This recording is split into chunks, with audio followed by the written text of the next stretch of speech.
Bonjour à tous, on va voir ensemble ce qu'on appelle l'activité de trading. Dans un premier temps, on va voir rapidement en quoi consiste cette activité. Ensuite, on va voir les principaux éléments à comprendre sur l'activité de trading. Et puis on finira par quelques conseils et recommandations, histoire de se rappeler des évidences.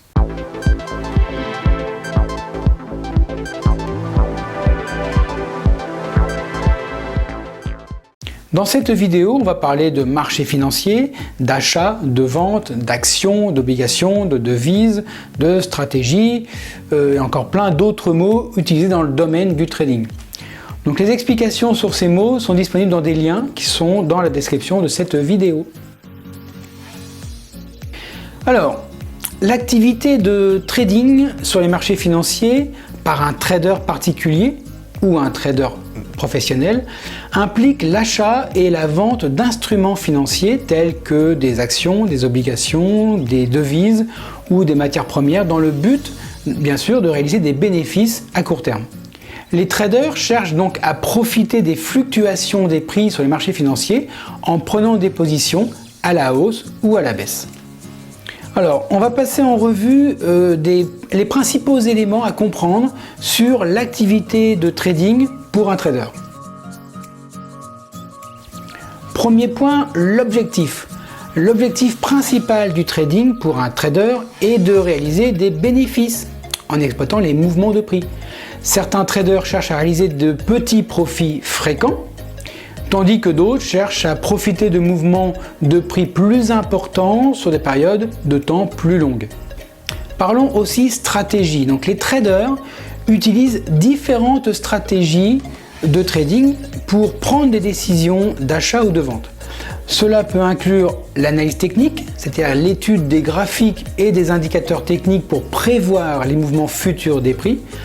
On peut aussi avoir l'analyse fondamentale qui est l'étude des données économiques, financières et politiques pour évaluer la valeur d'un actif. Ou on peut aussi avoir des approches plus spécifiques comme le trading algorithmique. Alors j'insère entre deux une petite promo pour les vidéos et ma chaîne. Donc je vais faire des vidéos sur des analyses complètes autour de stratégies que j'ai choisies et que j'ai vues déjà sur le net et même que j'ai utilisées pour certaines. Je vais faire donc des vidéos qui vont analyser et expliquer comment ça fonctionne et quel est le réel retour avec aussi bien les bons et les mauvais côtés. Donc c'est très important. Donc si vous voulez être au courant de ces vidéos, écoutez, n'hésitez pas, abonnez-vous. Et puis si ce petit format de vidéo très court là que je suis en train de faire vous plaît, écoutez, levez le pouce, enfin cliquez sur le pouce sous la vidéo. Et puis si vous avez des sujets à aborder, écoutez, n'hésitez pas, mettez-le en commentaire et je lirai et je ferai peut-être d'autres vidéos.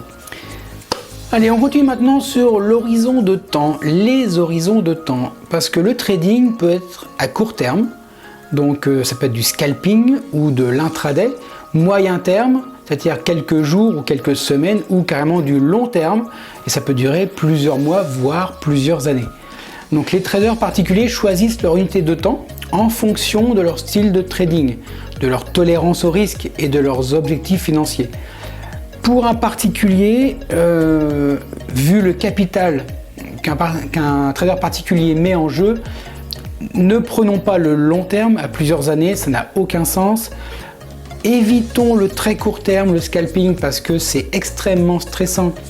Et à moins d'être Luc la main froide, c'est un coup à mourir dans d'atroces souffrances. L'intraday est très bien. Maintenant, parlons des plateformes de trading. Il en existe à foison, pratiquement chaque courtier offre sa plateforme de trading.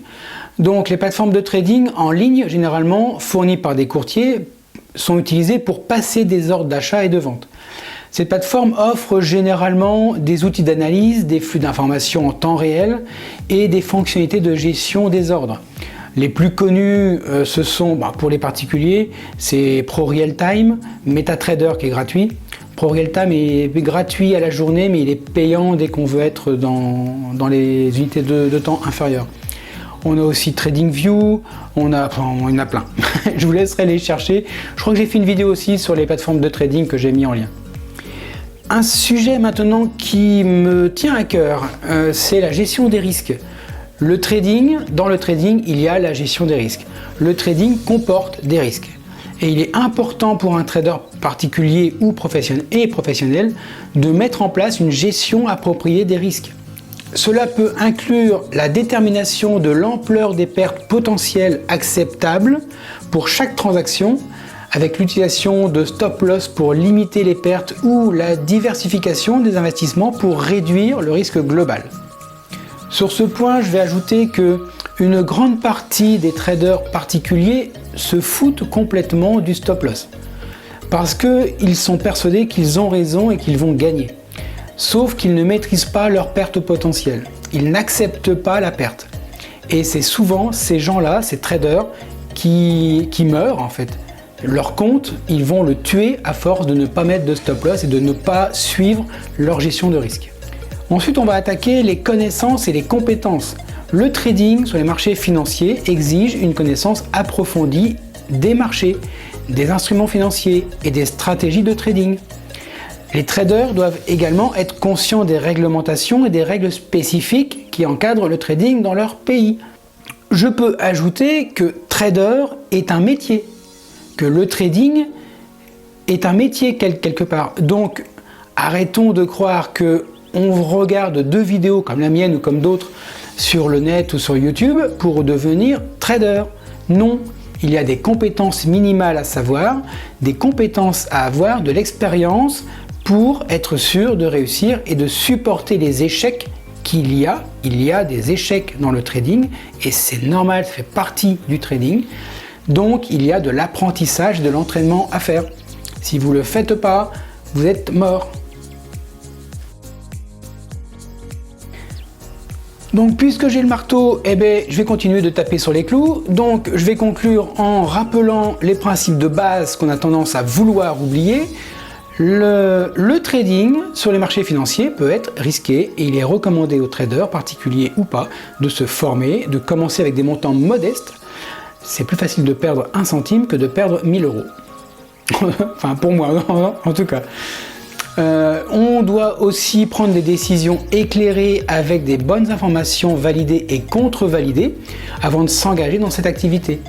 L'entraînement sur un compte de démonstration est très fortement, voire obligatoire avant de s'engager sur un compte avec de l'argent réel. Et je vous conseille aussi de définir vos règles, de vous entraîner sur un compte de démonstration, de les écrire avant de travailler avec. Et on ne fait que ce qui est écrit, puisque ça a été travaillé en amont.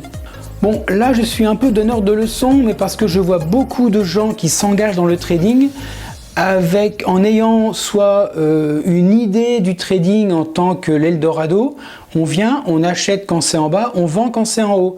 C'est génial, ça c'est la base. On peut aussi faire l'inverse, hein. On vend quand on est en haut et on achète quand on est en bas. Mais la grande question, c'est pas savoir quoi faire, on le sait. C'est quand le faire et pourquoi. Et tout ça, c'est dans l'entraînement. Et je vois beaucoup de traders particuliers qui croient au Saint Graal, qui se foutent dedans et qui perdent leur compte. Je faisais partie de ces gens-là. On m'a montré le trading. J'ai cru qu'il fallait simplement acheter, vendre et être riche. Ça va, c'était rapide et facile. Je me suis cassé les genoux, quoi. Voilà. Donc, si on peut éviter que vous fassiez les mêmes erreurs, moi, je préfère vous le dire.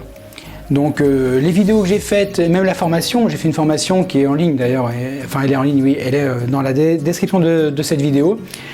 N'hésitez pas, regardez-la, enfin achetez ou achetez pas, c'est pas grave, c'est pas ça, je vis pas dessus. Hein.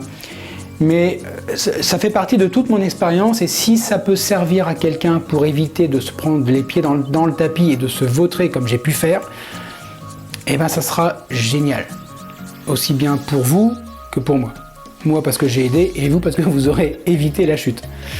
Bon allez, j'arrête là. Donc maintenant il me reste à vous souhaiter de bons trades quand même. Et comme je dis dans chaque vidéo, soyez prudents sur les marchés car ils sont fourbes.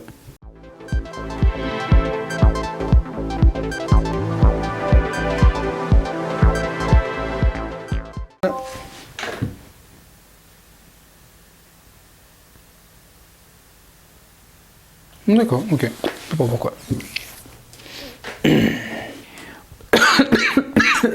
C'est pas prévu ça. Terme. Les traders particuliers, entre autres,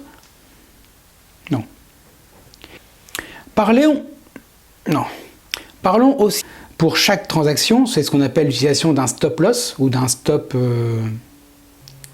Non, stop loss, ok. Pour le trading sur les marchés financiers exige une connaissance approfondie